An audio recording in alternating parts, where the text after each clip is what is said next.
ఈయన పోయింది అన్ని రాష్ట్రాల్లో పోయిండు, అక్కడ ఎక్కడ గెలవలే. ఈయన పెట్టింది 2 బహిరంగ సభలు, ఈయన కేరళ పెట్టింది 2 బహిరంగ సభలు.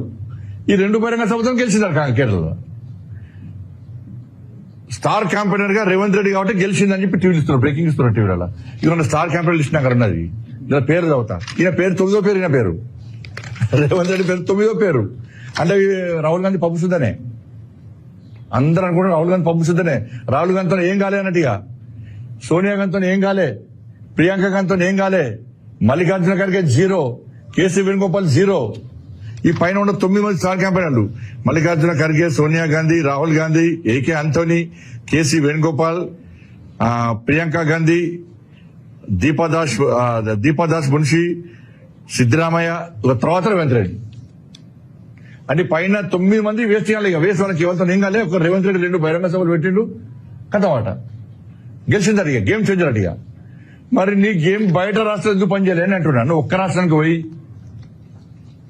ఒక్క రాష్ట్రాన్ని నువ్వు గెలిపించి 10 బహిరంగ సభలు గెలిపిస్తే నువ్వు 2 బహిరంగ సభలు తెలంగాణ నుంచి మూటలు తీసుకుపోయి అడవై అప్పచ్చినావు. మీ మిగతా మంత్రులు ఎందుకు వెళ్ళారా? మిగతా మంత్రులు కూడా డైరెక్ట్ పోతే ఈ రేవంత్ రెడ్డి సగం ఇస్తాడు, సగం 7 వచ్చాయి. ఎవరి మంత్రులు వాళ్ళు పోయి సొంతంగా పోయి డబ్బులు తెచ్చినాడు, మూటలు తెచ్చారు. తెలంగాణ రాష్ట్రాన్ని మొత్తం సర్వనాశనం చేసి ఈడ అప్పులపాలు చేసి నువ్వు ఇక్కడ పైసలు తీసుకుపోయి అక్కడ పెడితే నేను గేమ్ చేయను. తెలంగాణ లూటర్ అంటారు, నేను తెలంగాణ లూటర్ అంటారు. నేను గేమ్ చేంజర్ పెట్టుకుంటున్నాను వాళ్ళు.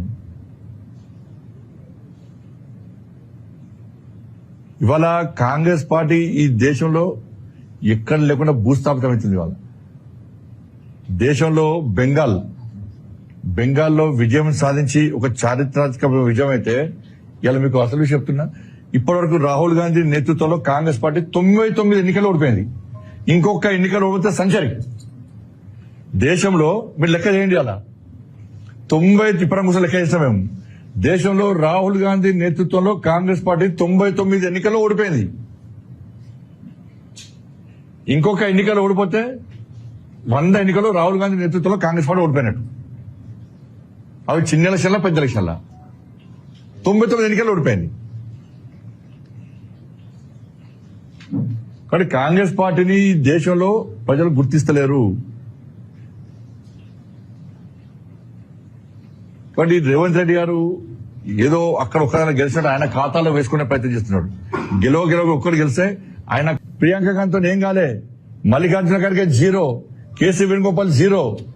ఈ పైన ఉన్న 9 మంది స్టార్ క్యాంపెయినర్లు మల్లికార్జున ఖర్గే, సోనియా గాంధీ, రాహుల్ గాంధీ, ఏకే ఆంటోనీ, కేసీ వేణుగోపాల్, ప్రియాంక గాంధీ, దీపాదాస్ మున్షి, సిద్దరామయ్య, తర్వాత రేవంత్ రెడ్డి.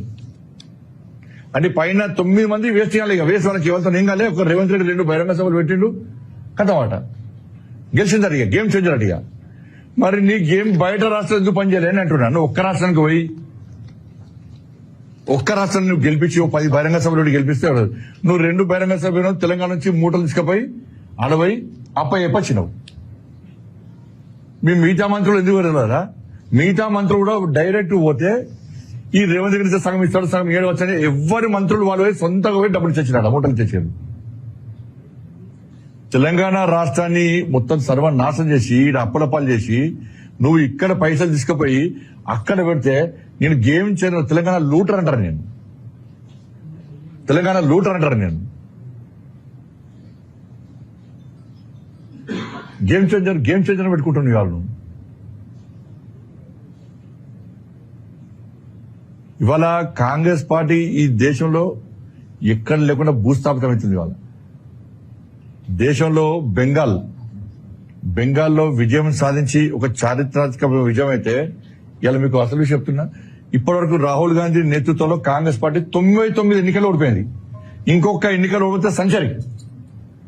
దేశంలో మీరు లెక్క చేయండి, అలా 90 ఇప్పటి కోసం లెక్క చేస్తాం మేము. దేశంలో రాహుల్ గాంధీ నేతృత్వంలో కాంగ్రెస్ పార్టీ 99 ఎన్నికల్లో ఓడిపోయింది. ఇంకొక ఎన్నికలు ఓడిపోతే 100 ఎన్నికలు రాహుల్ గాంధీ నేతృత్వంలో కాంగ్రెస్ పార్టీ ఓడిపోయినట్టు. అవి చిన్న ఎలక్షన్ల, పెద్ద ఎలక్షన్ల 99 ఎన్నికలు ఓడిపోయింది. మరి కాంగ్రెస్ పార్టీని దేశంలో ప్రజలు గుర్తిస్తలేరు. మరి రేవంత్ రెడ్డి గారు ఏదో అక్కడ ఒక్కదాన్ని గెలిచినట్టు ఆయన ఖాతాలో వేసుకునే ప్రయత్నం చేస్తున్నాడు. గెలవ ఒక్కరు గెలిస్తే ఆయన ఖాతాలో వేసుకొని ఆయనే గెలిపించినట్టు చెప్పే ప్రయత్నం చేస్తున్నాడు.